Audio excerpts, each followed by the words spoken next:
Bonjour, semaine 51.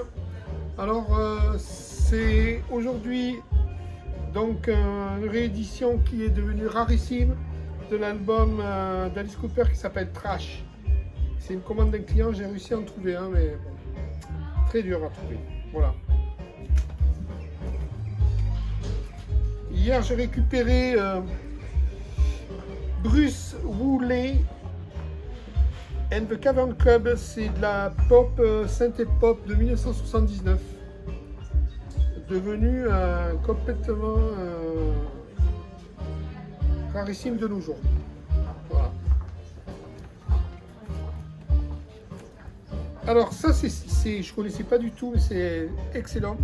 Rock Candy Funk Party. En fait, c'est un super groupe de jazz funk. Et avec des super musiciens, notamment Joe Bonamassa à la guitare.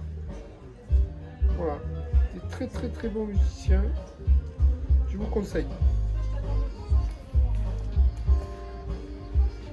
Ça, c'est la même chose, des très bons musiciens. Sterling Ball. Alors Sterling Ball, en fait, c'est le fils de Ernie Ball, le fabricant de cordes de guitare.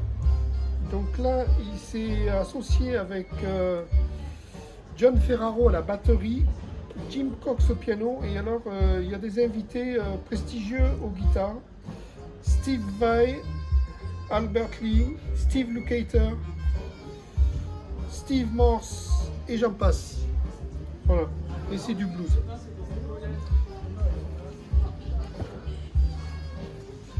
Alors ça, c'est une réédition du groupe de reggae Rocksteady, les Silvertones, un groupe jamaïcain.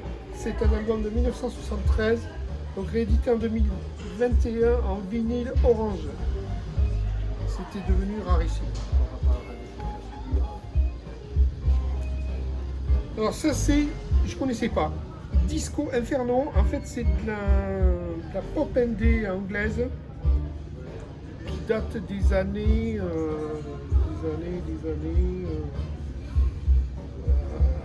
80 et début des années 90. Voilà. Je ne connaissais pas, mais c'est pas mal.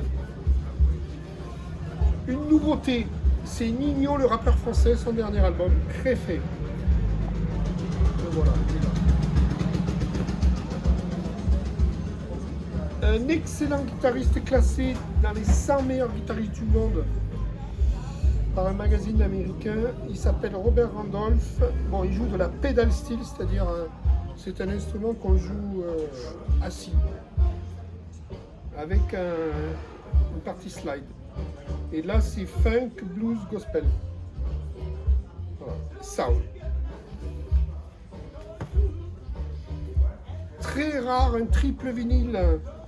Live de Cannes, live à Stuttgart 1975. Pourquoi rare? Parce que Cannes refusait, ce groupe allemand refusait d'être enregistré en concert. Et donc il y a des gens qui les ont enregistrés à leur insu apparemment. Et voilà une édition rarissime d'un concert de Cannes en triple vinyle orange. Paul Gilbert, l'ancien guitariste de Mr. Big, un guitar hero. Je vous avais présenté un autre album, voici le deuxième disponible au magasin.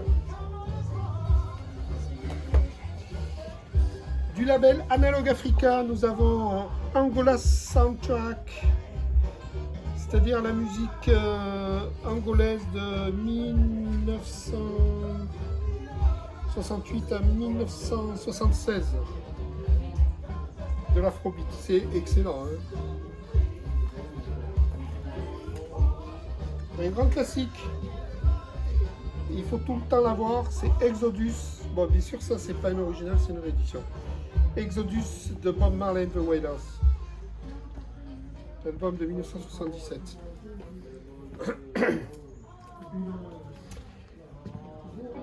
Je vous l'ai présenté l'autre jour, mais là, j'en ai reçu un autre exemplaire. A Head Full of Colors, un album de Coldplay qui était devenu rarissime depuis bientôt 2 ans. Le voilà.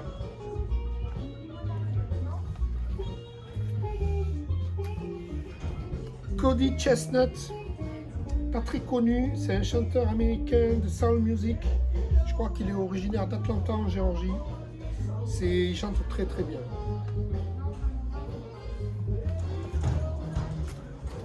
Alors ça c'est le groupe punk Crass, un groupe punk anglais. Donc ça c'est les albums, bien sûr c'est une réédition. Ce sont les albums de mémoire 81, celui-là. Et je sais pas, mais 80 ou 79. Groupe mythique. Crass.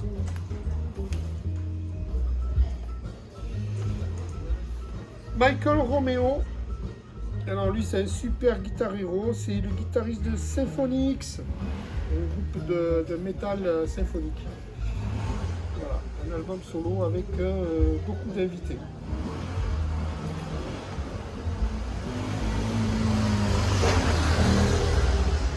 Une réédition des Stones, l'album Between the Buttons